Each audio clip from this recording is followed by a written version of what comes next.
Olá, pessoal. Meu nome é Vivian Spode Coutinho. Eu sou farmacêutica bioquímica. Sou responsável pelo serviço de referência em triagem neonatal do Rio Grande do Sul. E nessa capacitação nós vamos falar um pouco então sobre o histórico do Programa Nacional em Triagem Neonatal. Vamos falar um pouco sobre a atribuição das unidades de saúde em relação à triagem neonatal e vamos falar sobre a coleta do teste do pezinho. Então, falando um pouquinho sobre a legislação e o histórico do Programa Nacional de Triagem Neonatal. A triagem neonatal teve início na década de 80 com o diagnóstico da fenilcetonúria. Em 1990, com a implantação do Estatuto da Criança e do Adolescente, ficou estabelecida a obrigatoriedade da realização de exames visando o diagnóstico e o tratamento de anormalidades no metabolismo do recém-nascido. Então, a partir de 92, houve a complementação do ECA, definindo a fenilcetonúria e o hipotireoidismo congênito como as patologias a serem triadas.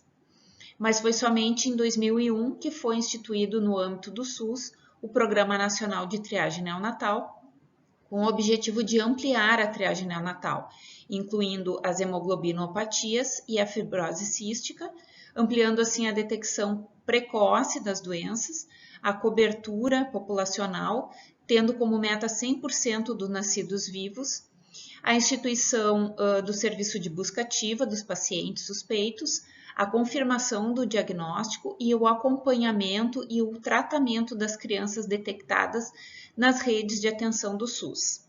Em 2012, foram incluídas no Programa Nacional de Triagem Neonatal a hiperplasia adrenal congênita e a deficiência da biotinidase. Então, o objetivo do Programa Nacional de Triagem Neonatal é um programa de rastreamento populacional que identifica distúrbios e doenças no recém-nascido em tempo oportuno para intervenção adequada, garantindo tratamento e acompanhamento contínuo às pessoas com diagnóstico positivo, com vistas a reduzir a morbimortalidade e melhorar a qualidade de vida das pessoas. A missão tem como missão promover, implantar e implementar a triagem neonatal no âmbito do SUS, visando ao acesso universal, integral e equânime, com foco na prevenção, na intervenção precoce e no acompanhamento permanente das pessoas com as doenças do Programa Nacional de Triagem Neonatal. Então, as doenças triadas na rede pública pelo Programa Nacional de Triagem Neonatal é o hipotireoidismo congênito, a fenilcetonúria, as hemoglobinopatias, a fibrose cística, a hiperplasia adrenal congênita e a deficiência da biotinidase. O serviço de referência em triagem neonatal está localizado no Hospital Materno Infantil Presidente Vargas, em Porto Alegre. O laboratório fica no 3º andar do bloco C e o ambulatório fica no 5º andar do bloco C também. Tá? O SRTN é responsável pela triagem neonatal pública de todos os bebês nascidos no estado do Rio Grande do Sul. Falando então um pouco sobre os fluxos e os tempos ideais de coleta, transporte, realização do exame, diagnóstico e tratamento preconizados pelo Programa Nacional de Triagem Neonatal.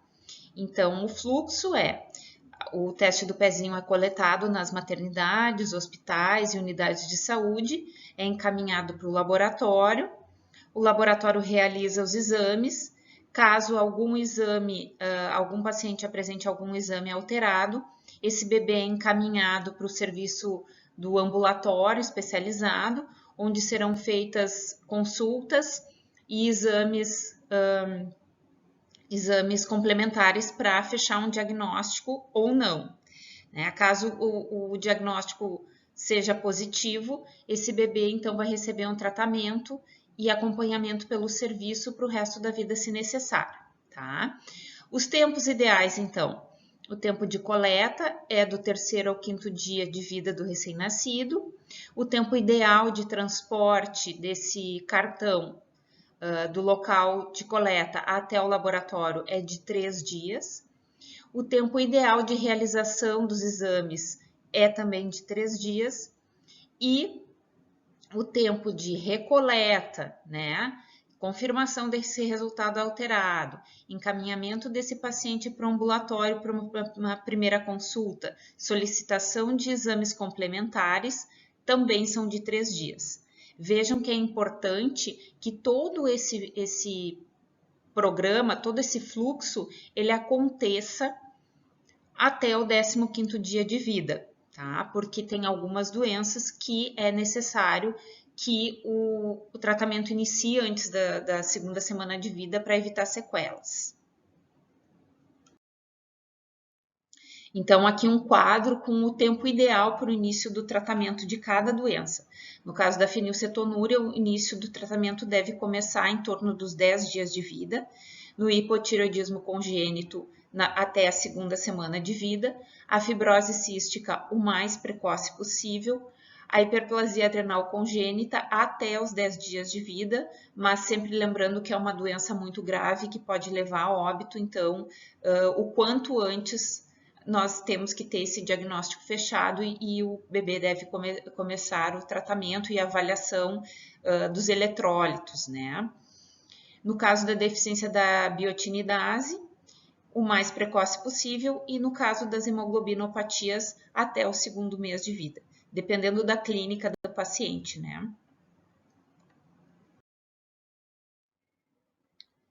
Bom, pessoal, quais são as atribuições das unidades de saúde frente ao Programa Nacional de Triagem Neonatal?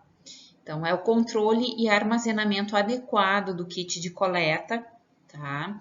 Nós fazemos uma estimativa de consumo dos últimos 5 meses do consumo de cada unidade de saúde e mandamos o que seria referente para 4 meses, tá? Então, a gente sempre manda um pouco a mais de lancetas e cartões para vocês, para que vocês tenham um quantitativo que não falte, né? A gente manda um pouco mais de lancetas e cartões também para cada coordenadoria. Então, quando acabar o material de vocês, vocês podem solicitar para a coordenadoria, tá? Para que vocês tenham acesso a esse material de uma forma um pouco mais rápida. E caso a coordenadoria não tenha mais material, já tenha disponibilizado para outras unidades, vocês entrem em contato conosco, dizendo qual a quantidade do material que vocês precisam, que a gente separa e deixa disponível para vocês pegarem assim que puderem, tá? A questão do armazenamento, né, pessoal, desse material. É importante que o cartão, antes de utilizado, seja armazenado em local longe de calor excessivo, umidade excessiva, não deve ser acondicionado na geladeira antes da coleta, porque tudo isso pode modificar as condições de absorção do papel filtro, tá? Em relação às lancetas, pessoal, importantíssimo, as lancetas enviadas pelo serviço, elas são padronizadas para coleta do teste do pezinho, tá? Elas têm calibre e tamanhos adequados para a coleta do teste do pezinho, para a pulsão capilar do calcânio do recém-nascido, tá?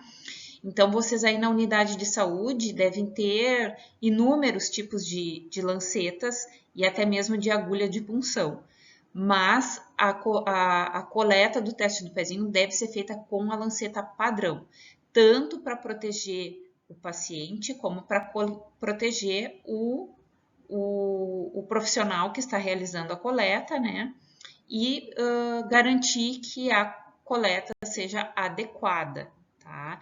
Por que a gente insiste muito nisso, pessoal? É porque a gente já tem histórico de pessoas que coletaram com agulha de punção e acabaram seccionando o nervo ciático do bebê. Então, por isso que a gente fala assim, ó, que a lanceta padrão, ela protege o bebê e protege o profissional que está coletando de um problema muito sério, tá?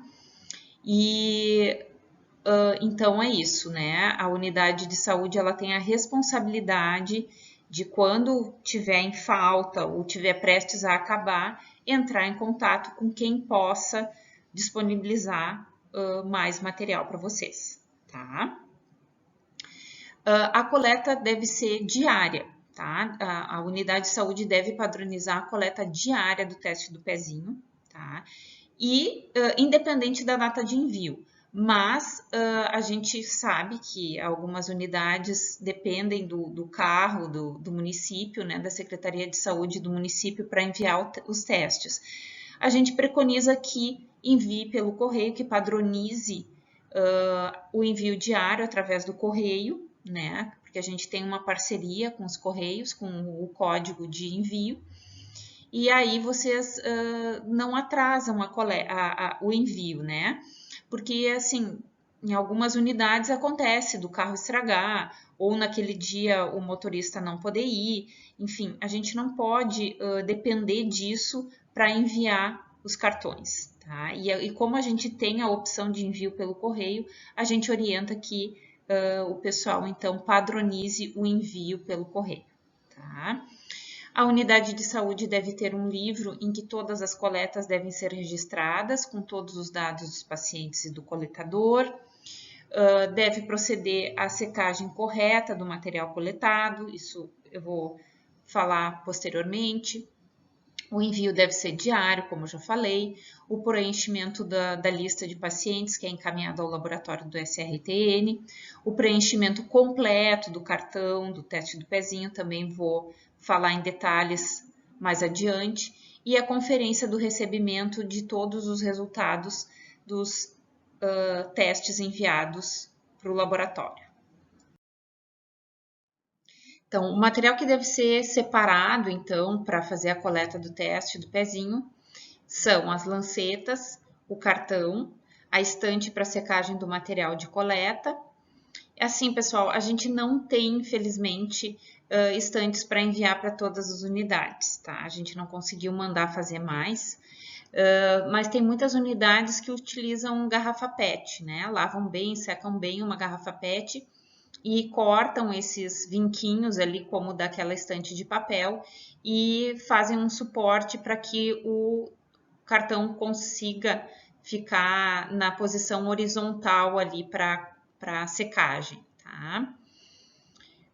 Caneta azul ou preta, algodão ou gaze, luvas de procedimento e bolsa térmica se necessário. Então, pessoal, preenchimento do cartão. É fundamental que o preenchimento do cartão seja feito de forma criteriosa, tá? Então, o nome do bebê e da criança devem ser completos, sem abreviaturas, sem rasuras, com letra legível, tá? Porque tanto o nome da mãe quanto do bebê são a identidade do bebê no nosso sistema. Então, caso a gente precise encontrar esse bebê, é através do nome da mãe e do nome do bebê que a gente vai encontrar, tá? A identificação do posto também, muito importante que venha sem abreviaturas, né, identificado corretamente, porque se a gente precisa entrar em contato com a unidade rapidamente para ter informações a respeito da coleta, a gente tem a informação correta, tá? Telefones, endereços completos e corretos são fundamentais para a busca ativa. Então, quando a gente tem uma situação de uma recoleta por material inadequado ou um exame alterado em que gere uma consulta urgente, nós precisamos ter esses telefones corretos, sem rasuras, né, com letra legível, para que a gente possa entrar em contato o mais breve possível com a família, tá? Então, endereços e telefones errados podem nos levar a atrasos de diagnósticos e atrasos no início de tratamento de pacientes, tá? Data da coleta e de nascimento. Pessoal, muito importante para não trocarem essas datas, sabe? Sempre confiram bem se as datas estão corretas, porque isso também pode nos levar a recoletas desnecessárias e atrasos em diagnósticos, tá? o peso atual do bebê em gramas. No caso da hiperplasia adrenal congênita, né, o analito que nós utilizamos para o diagnóstico da hiperplasia é a 17-hidroxiprogesterona. E os valores de referência estão relacionados com o peso da criança. Então, se nós não temos o peso do bebê, nós não sabemos se esse bebê é um possível, né, é suspeito de ter a doença ou não. E muitas vezes nos atrasa na solicitação de uma recoleta, num fechamento de diagnóstico, né? No caso da hiperplasia adrenal congênita, às vezes a gente nem solicita uma segunda amostra, a gente já encaminha o bebê direto para consulta, né? Em função da especificidade da doença quanto ao tratamento urgente, início do tratamento urgente, tá? E aí temos algumas outras informações, né, de transfusão sanguínea, uso de corticoide pela mãe na última quinzena de gestação, íleo meconial, a presença de íleo meconial ao nascer, prematuridade, sexo, raça, gemelaridade, alimentação. Essas informações são fundamentais para que a gente possa avaliar nossos resultados, né? E até mesmo solicitar recoletas, né, no caso da transfusão e no caso do uso de corticoide pela mãe, para confirmação do resultado das hemoglobinopatias e a 17-hidroxiprogesterona. Então, aqui no verso do cartão, é solicitada a assinatura do responsável pelo bebê. E uma coisa que a gente implantou, porque nós estamos fazendo uma implantação do controle de qualidade no laboratório, a gente precisa ter uma rastreabilidade da coleta. Então, por isso que agora a gente está solicitando então, a assinatura e carimbo do profissional que fez a coleta atrás do cartão.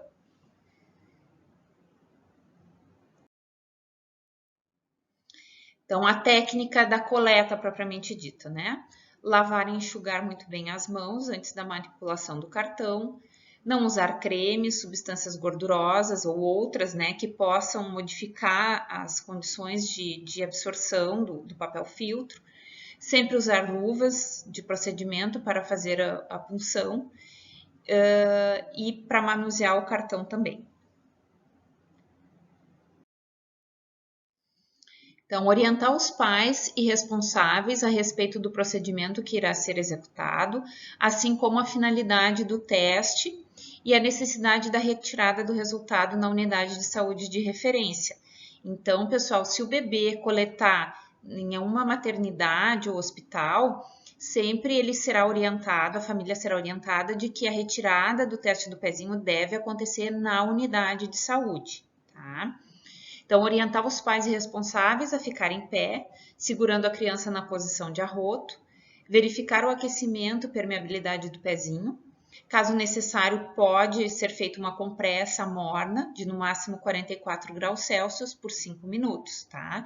Pessoal, atentar muito bem para a temperatura dessa compressa, tá? Porque temos histórico de queimadura de 2º grau no pezinho do bebê, em função de que a água estava muito quente, tá?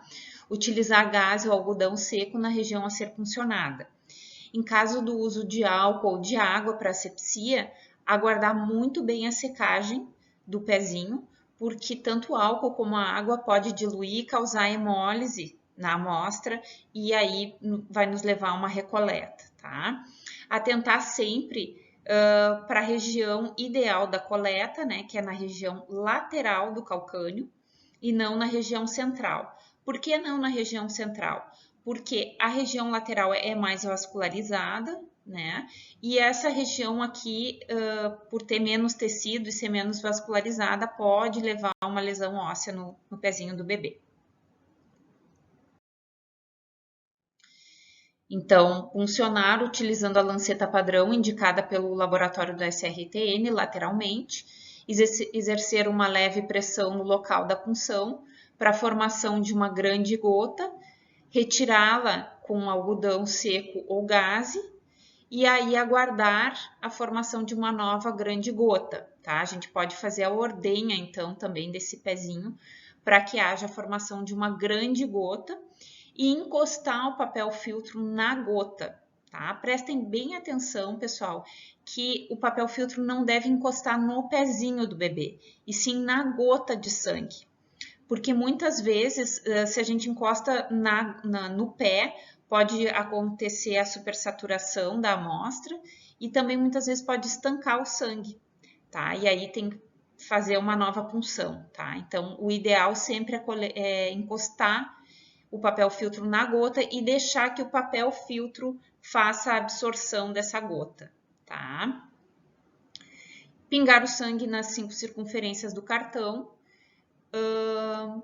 Para o total preenchimento, utilizar um algodão para comprimir levemente o local da punção até cessar o sangramento, tá? Curativos não são indicados, tá? Pois o uso de micropore pode causar alergias ou feridas, tá? Mas aí isso aí fica muito a critério de cada unidade de saúde, tá? Mas assim, pessoal, em relação à coleta, né? Vocês vão dizer assim, Vivian, é importante que toda a circunferência seja preenchida? Não, pessoal, não é fundamental que toda a circunferência seja preenchida, mas a gente tem que ter uma quantidade boa de amostra, tá? E o que é fundamental? É que essa amostra atravesse o cartão, atravesse o papel filtro. Então, vocês mesmos, durante a coleta, vocês podem ir fazendo o controle de qualidade da amostra que vocês estão coletando, tá? Se vocês tiverem uma amostra que nenhuma gota de sangue atravessou o cartão, bom, vocês já sabem que essa amostra não deve ser enviada para o laboratório. É muito mais tranquilo vocês explicarem para a família de que a coleta não foi boa e que é importante daqui a pouco o bebê se acalmar um pouco, mamar, ou se ele estiver ainda no período ideal de coleta, se ele está no 3º ou 4º dia, quem sabe volta no dia seguinte.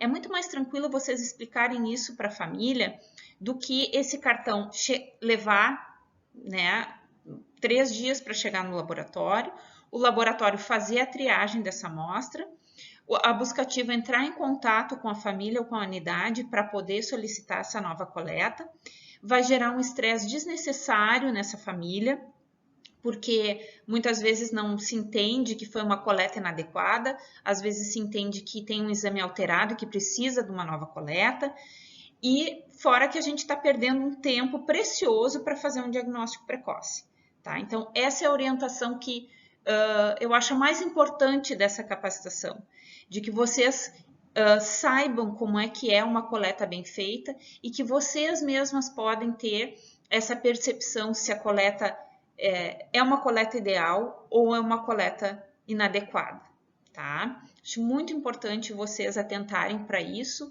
e sempre que necessário, a gente no laboratório dá orientação para vocês, tá? Muita gente me manda fotos, né? Vivian, olha só, essa coleta eu não sei se é boa ou não.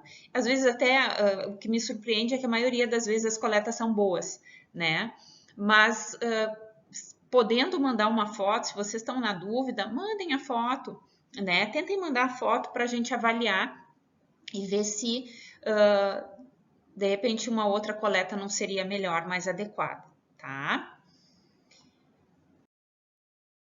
Então, essa é um exemplo, então, de uma coleta adequada, tá? Se olhar pela frente do cartão, as 5 circunferências estão preenchidas, e se vocês virarem o cartão, então, as gotas de sangue atravessaram o cartão adequadamente. Então, pessoal, sobre a secagem do cartão. O cartão deve secar a temperatura ambiente, sem nenhum tipo de artifício. Secador de cabelo, estufa, ventilador, ar-condicionado, no sol, atrás da geladeira, nada disso. O cartão deve ficar secando num local longe de calor excessivo e umidade excessiva à temperatura ambiente, tá? Ele leva de 3 a 6 horas para secar, isso depende muito, né, da região do estado, se é inverno ou não. Mas o importante é que seque completamente antes de vocês embalarem em saco plástico ou papel alumínio ou então acondicionarem na geladeira, tá? Então o cartão só pode ir para a geladeira e deve ser acondicionado depois de totalmente seco. O que muitas pessoas me ligam Ah, Vivian, mas é sexta-feira, 4 horas da tarde, eu tenho um teste do pezinho para coletar, e o que que eu faço? Né? Deixo para coletar na segunda? O que que eu faço numa situação dessas? Bom, pessoal, o que que vem em primeiro lugar? É a idade do bebê. Se o bebê está no período ideal de coleta, e na segunda-feira ou depois do feriado ele já vai estar fora do dia ideal de coleta, coletem no período ideal. Então, a prioridade é o período ideal de coleta, tá? Bom, aí eu vou ter que deixar esse cartão secando a temperatura ambiente até segunda-feira. Deixa secando até segunda-feira. Jamais coloquem o cartão úmido na geladeira, porque vai haver formação de fungos e esse cartão vai chegar no laboratório e nós vamos ter que solicitar uma recoleta, tá? Então, preferencialmente, o cartão deve ficar à temperatura ambiente até o momento do transporte, né, no próximo dia útil, que depois do feriado ou depois do final de semana, tá? Então, é isso sobre a secagem do cartão, né? Ah, ele deve secar de forma na posição horizontal. Então, se vocês não tiverem essa estantezinha de papelão, improvisem uma de garrafa PET que se presta muito bem para isso e o cartão, então, seca na condição padrão, tá? Então, a coleta padrão do teste do pezinho é a partir da punção do calcanhar do bebê com lanceta enviada pelo SRTM.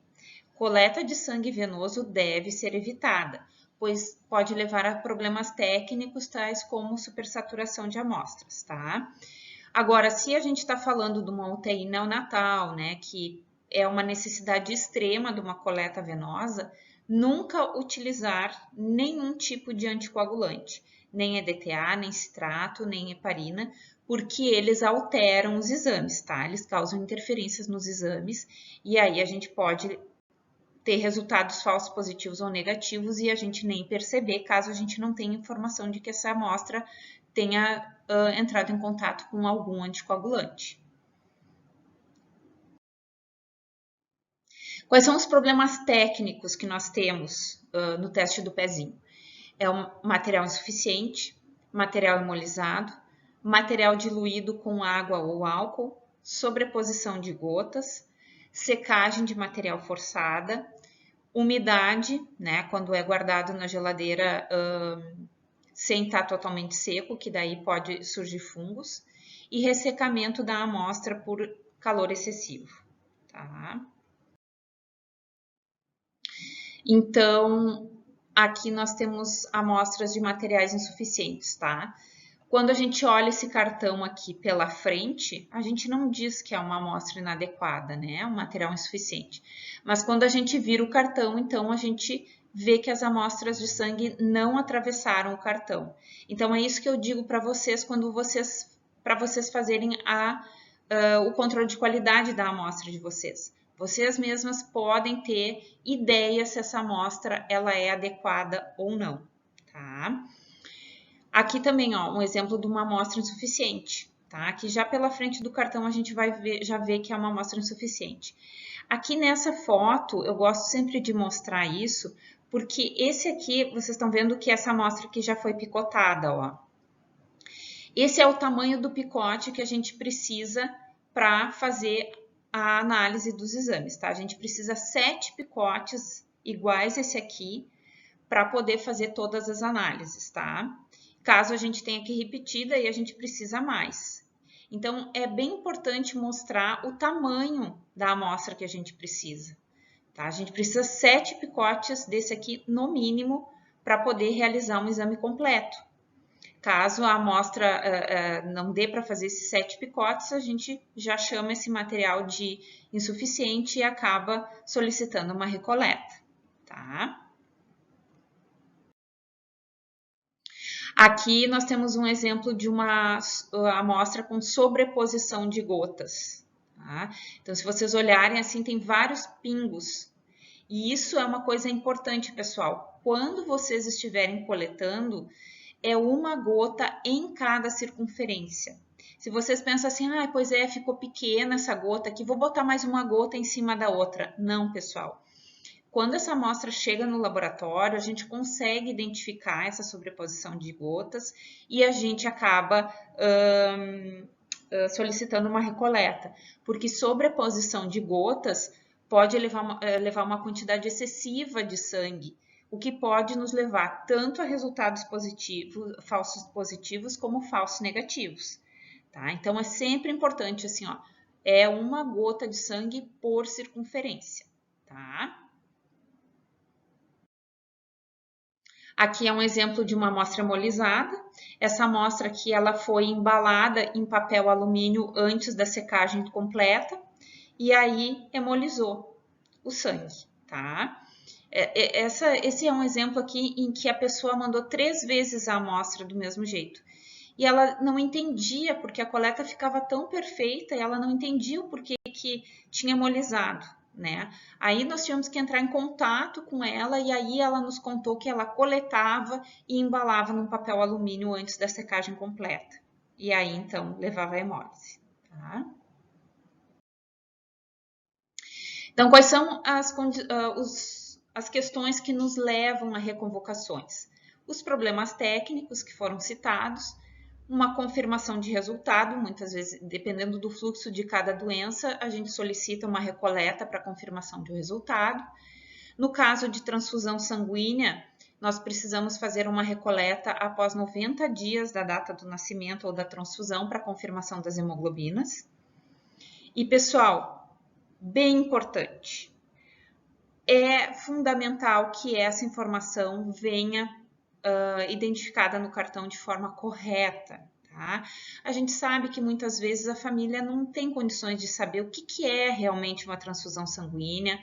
Às vezes vem marcado transfusão sanguínea no cartão e nem foi a criança que fez, foi a mãe.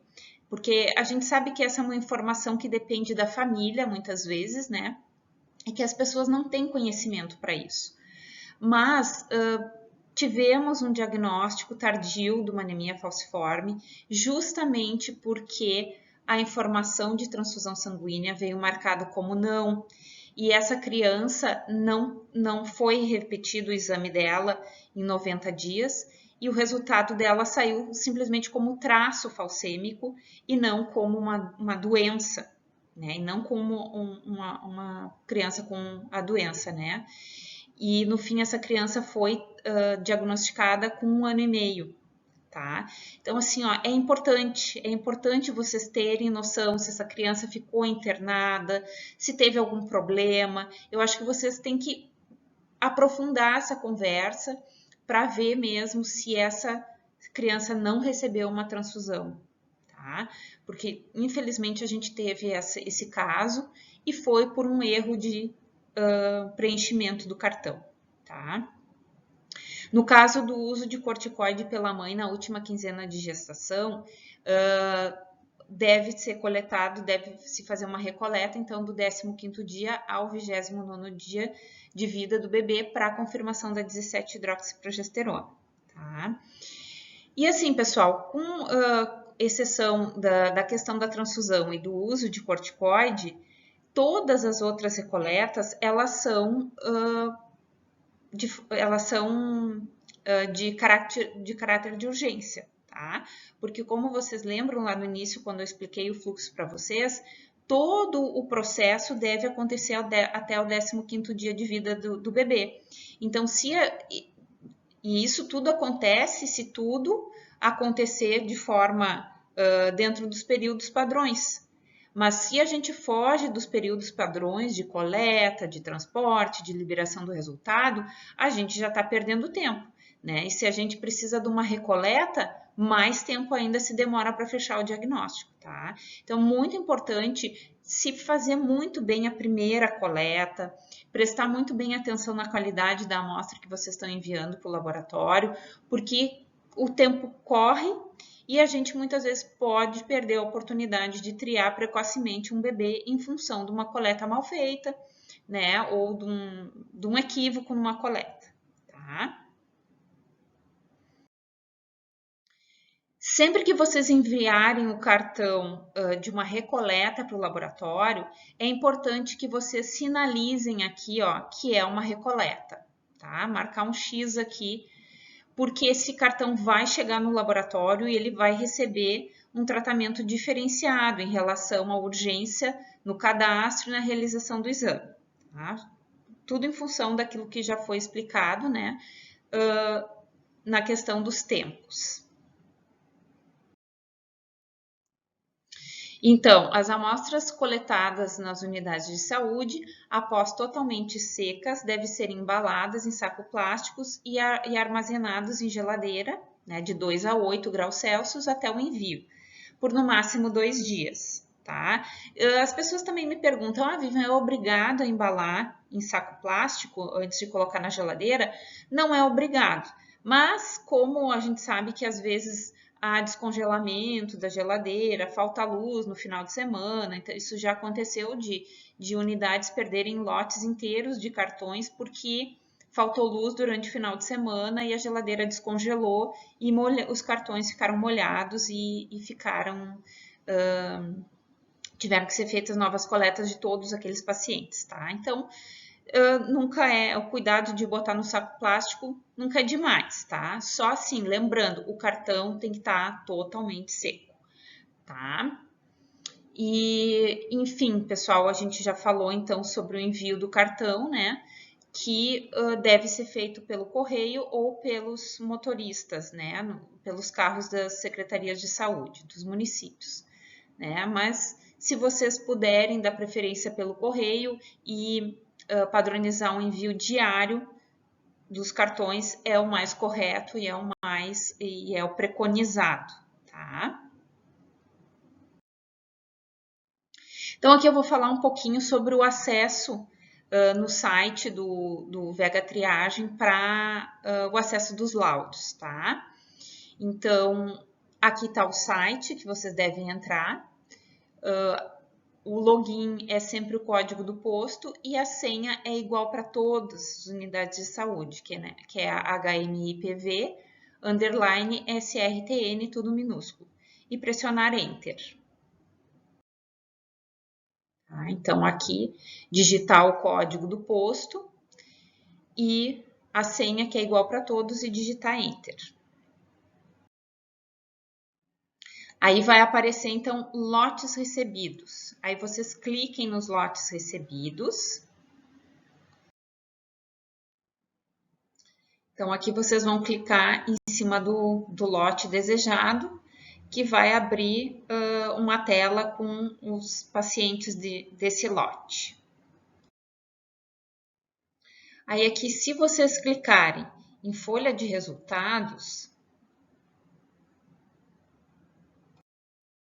vocês vão ter uma folha única com todos os resultados dos pacientes daquele lote. E se vocês clicarem em cima do resultado de cada paciente, vocês terão então os laudos individuais de cada paciente.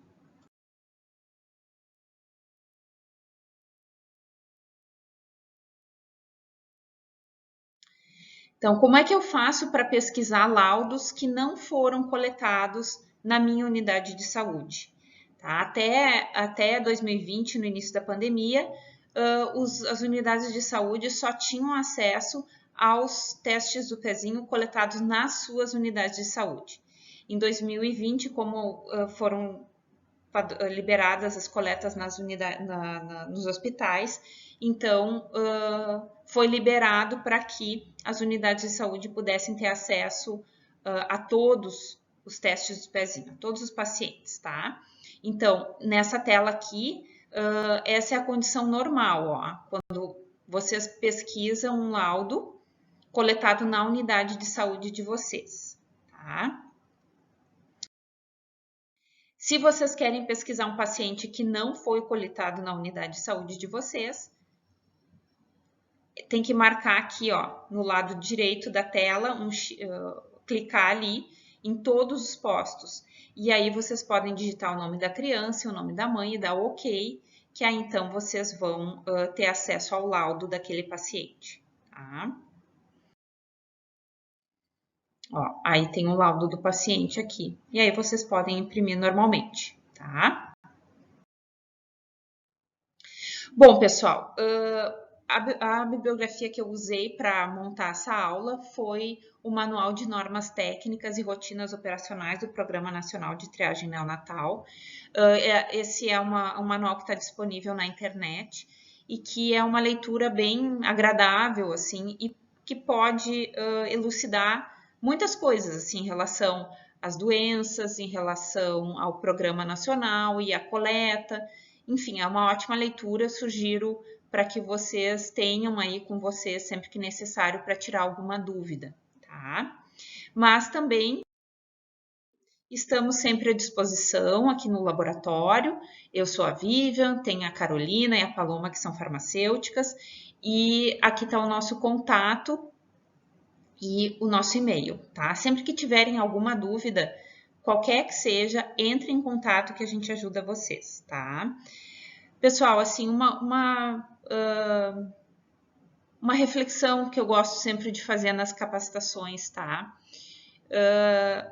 O trabalho de vocês é fundamental para que o nosso serviço, e vocês têm que ter uma ideia que o nosso serviço ele é reconhecido nacionalmente como um serviço de excelência.